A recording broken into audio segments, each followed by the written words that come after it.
Welcome to the Launch Capsule. With your host, James DuBos. Buckle up because your launch capsule begins now. Liftoff. We have a liftoff. Hi, I'm Laura Beth, your moderator for this interview, and joining me is Jim DuBos, founder of the DuBos Group.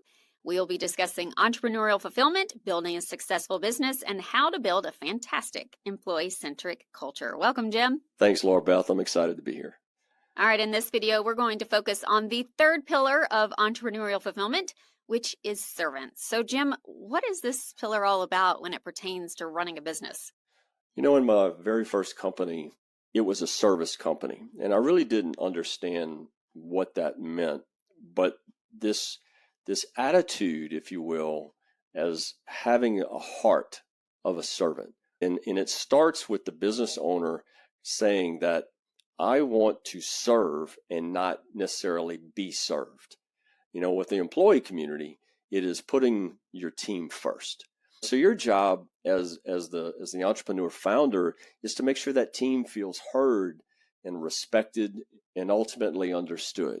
So again, what you're trying to do here is create a focus on supporting and empowering the team to achieve their best. Because when they feel supported and valued, they're going to be more engaged, they're going to be more productive, and ultimately inspired to give their very best for the business.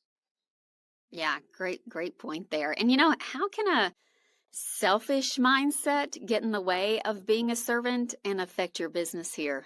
Well, you know, entrepreneurs by their very nature are starting a business based probably on some fundamental motivating why. And so at times you can have this temptation, if you will, to be selfish because you're driven by something that's really, really important to you. Mm-hmm. And that's not necessarily bad, but what you're trying to do is rotate that and have an awareness that you're setting the standard for everything that your team does. Everyday business practice. Do you show up on time for meetings? Do you get your deliverables in on time?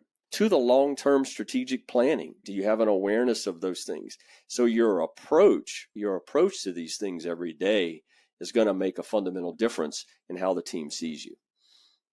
Yeah, I can only imagine like a boss that makes so much time for his own things or her own things. And then when an employee comes to you and you can't make time for them, this selfish mindset of what that can do, the mindset and behavior of your employees going forward. So it's just 100%. Great points. So what do you feel is maybe the biggest misconception around the term servant in running a business? So look, I think I would describe servant really in servant leadership as it's been described. Really, it's just a style that you're putting others front and center. You're having to balance these expectations.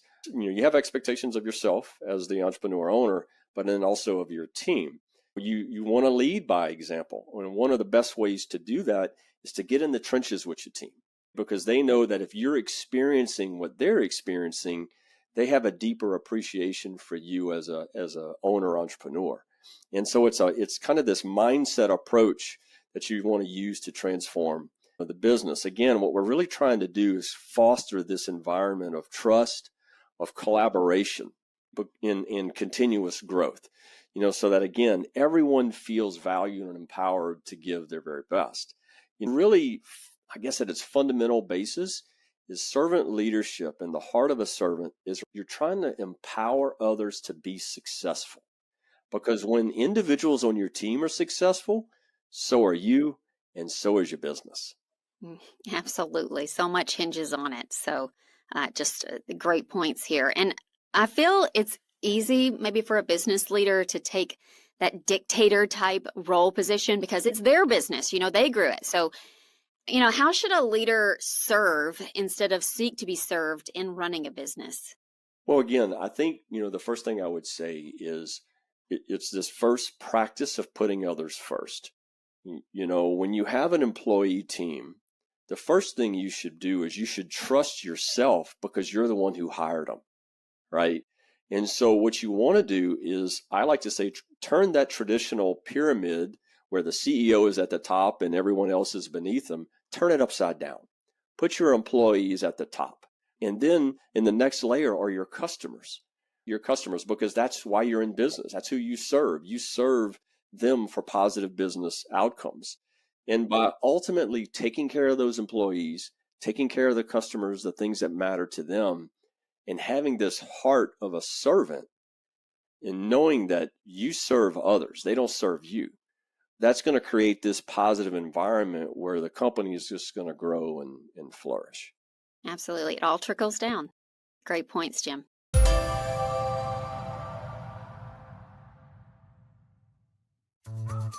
That's a wrap for today's episode of The Launch Capsule. The Launch Capsule. With your host and mentor to success, James DuBos.